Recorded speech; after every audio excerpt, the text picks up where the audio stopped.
Welcome to episode 118 of the Loane Hockey Podcast. For today, we're going to be talking about some standouts between LA and Chicago from last night's matchup. And Chicago ended up coming back and they ended up playing a really good game and they won 4-3 in the shootout. And they looked really good across the board and especially later on in the back half of the game. And so we'll start with them first and some standouts on their side. And I wanted to talk about Nolan Allen and how good he looked in this game. And it was one of the better showings that he had all across the board.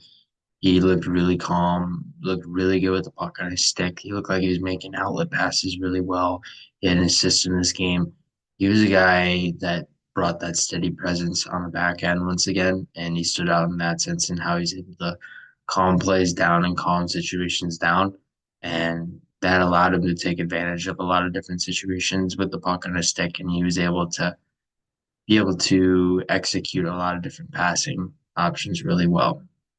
And then Tyler Bertuzzi, who had the late goal to eventually tie the game, he looked really good around the crease, around the net, being able to generate shots, generating rebounds, and how efficient he was at being able to contribute shots from that area.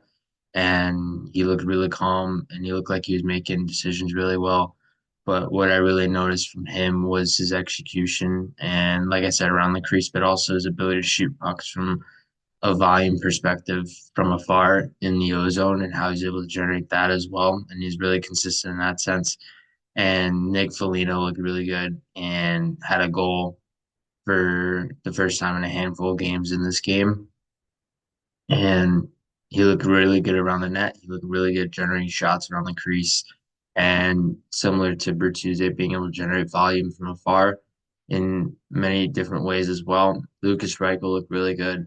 He had that really nice assist on the goal from Craig Smith, and he's looked really good in small areas to start the season. He's continued to show why he has earned a spot up and down the lineup thus far.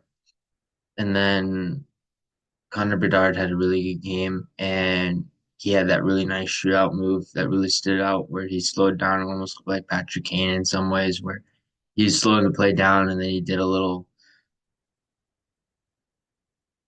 like a backhand to forehand type move where he was able to slow the play down and then be able to get the shot off on the short side of the play. It was really a nice shot, really nice execution from there. And then some standouts on LA side. Alex Laferriere had 2 goals, and initially they were up 2-0 LA to start this game. And Laferriere looked really good, and looked really good at generating shots. He looked good at generating playmaking volume. He looked really good at being able to use his shot with pace and with accuracy. And he had 3 shots as well. And then on top of that, Kevin Fiala really good as a playmaker, showing his speed off the rush, showing his speed in transition, and his ability to sidestep defenders and maneuver around defenders in terms of lateral play.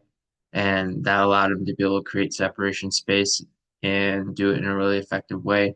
Phil Danault was really good in this game, a goal, an assist for 2 points, 5 shots total against his former team in Chicago, where he started his career. And Danault always stands out as a shutdown center to me. And I always notice him in that sense. I always notice his ability to really use that defensive side of the game to his advantage, both positionally and being able to use his stick. And he's always really a good complementary player behind Anze Kopitar, 2 really good shutdown centers. But Danault is really arguably elite shutdown player who can shut down any team's line. And then Alex Turcotte, who was playing against his hometown team. He didn't play for the Hawks, but his hometown.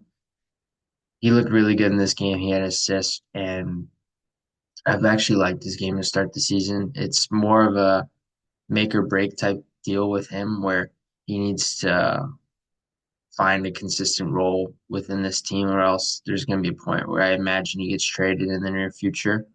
But he's looked good to start the season. Looked good at generating two-way play and how consistent he's been at being able to be a two-way player and be a guy who can be relied upon in many different zones of play so far throughout the season.